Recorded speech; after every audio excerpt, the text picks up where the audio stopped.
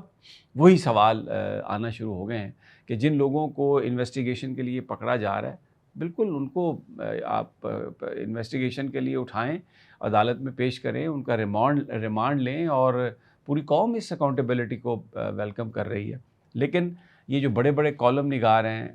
یہ جو ہمارے انٹلیکچوئلز ہیں، یہ مختلف کویسچنز جو ہیں یہ اٹھا رہے ہیں سارے اس پروسیس کی ٹرانسپیرنسی میں۔ میرا خیال ہے دیکھنا چاہیے ہمارے حکمرانوں کو ان ساری چیزوں کو، کیونکہ اس سے جو وہ کام کرنا چاہ رہے ہیں اس کے پھر آبجیکٹیو جو ہیں وہ حاصل ہوں گے۔ اچھا، دوسرا جو حکومتی اکابرین ہیں اس میں خواجہ آصف اور ملک احمد وہ آپس میں بھڑ گئے ہیں۔ ملک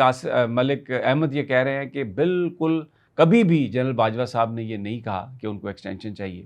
لیکن خواجہ صاحب جو ہیں وہ اس بات پر بضد ہیں کہ بالکل وہ ایکسٹینشن بھی مانگ رہے تھے، بلکہ انہوں نے مارشل لا لگانے کی بھی دھمکی دی تھی، پرائیویٹ کنورسیشنز میں بھی اور NDU میں بھی بات کرتے ہوئے انہوں نے مارشل لا کی دھمکی دی تھی۔ تو اس سے مسلم لیگ تھوڑی سی ایک ہمیں ڈرتی ہوئی نظر آ رہی ہے کہ کہیں ایسا نہ ہو کہ مسلم لیگ نون کے خلاف ہی کوئی انویسٹیگیشن شروع ہو جائے، کہ وہ اس وقت انہوں نے مل کر آرمی چیف کے ساتھ یا DGISI کے ساتھ مل کر کوئی رجیم چینج کی کوشش کی، یا یہ جو پالیٹکس میں ڈریگن کرنے کی بات ہے،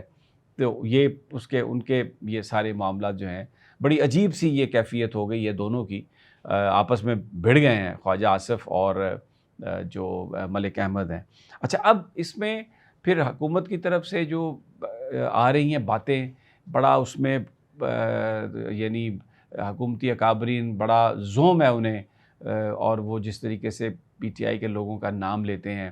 اور ان کو کوئی بلوائی کہتا ہے، کوئی ان کو انتشاری ٹولہ کہتا ہے، کوئی ان کو فتنہ فساد کہتا ہے، اور کہتے ہیں کہ دبا دیں گے اور یہ بالکل ایسے ہوگا۔ تو میں ہسٹری کو دیکھ رہا تھا تو مجھے 3-4 چیزیں یاد آئیں جو میں نے کہا میں ضرور آپ کے گوش گزار کروں۔ بھٹو صاحب سے بڑا ذہین آدمی کوئی نہیں تھا، and he was a very popular leader. انہوں نے کرسی میں بیٹھ کر یوں کہا تھا، یہ کرسی بڑی مضبوط ہے۔ پھر ہم نے سب نے دیکھا کہ وہ کرسی نہ جانے کہاں گئی اور بھٹو صاحب کہاں چلے گئے۔ ضیاء الحق صاحب نے بھی بلا شرکت غیر 10-11 سال تک حکمرانی کی، اور اس میں انہوں نے یہ کہا کہ 5 انتخابات میں غیر جماعتی بنیادوں پر کراؤں گا، 5۔ تو پھر آپ دیکھ لیں کہ غیر جماعتی انتخاب ہوئے یا ضیاء الحق صاحب بھی یہاں سے چلے گئے۔ اور کون بھول سکتا ہے پرویز مشرف کا وہ مکہ جو اس نے لہرا کے یہ کہا تھا کہ یہ ہم ہیں۔ تو کہاں گیا پرویز مشرف اور کہاں گیا وہ سارا مکہ؟ تو ذرا تھوڑا اگر احتیاط سے اور اگر آپ ہمبلی کام کریں، اور اگر آپ حکمران ہیں تو حق حکمرانی تو پھر یہ، بھلے آپ فارم 47 کی پیداوار ہے، لیکن ابھی اس وقت آپ حکمران تو ہیں نا، تو کم از کم اپنے اندر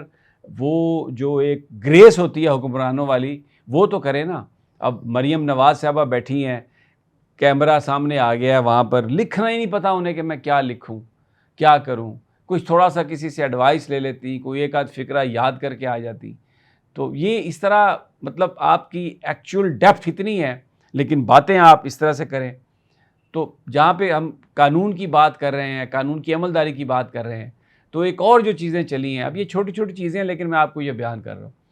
کہ جو گاڑی دی گئی ارشد ندیم کو پاکستان 92.97، ایکسائز ڈپارٹمنٹ یہ کہتا ہے کہ اس کا ریکارڈ ہی نہیں ہے، یعنی نمبر پلیٹ بنا کے آپ نے دے دی ہے اور فائل ادھر نہیں بنائی آپ نے، ابھی بعد میں بنا لیں گے، آپ وزیر اعلیٰ ہیں، آپ کو کون روک سکتا ہے، بادشاہ ہیں آپ، کوئی آپ کو نہیں روک سکتا۔ لیکن کم از کم جو لیگل ریکوائرمنٹ ہے وہ تو آپ پوری کریں۔ کیوں آپ اپنا جس مذاق اڑوا رہے ہیں، طاقت کے نشے میں ہے، سب کچھ طاقت کے نشے میں. تو یہ جناب ابھی تک کی ساری رپورٹ ہے. تو انشاءاللہ جلد ملاقات ہوتی ہے اگلی ویڈیو میں. اللہ نگہبان.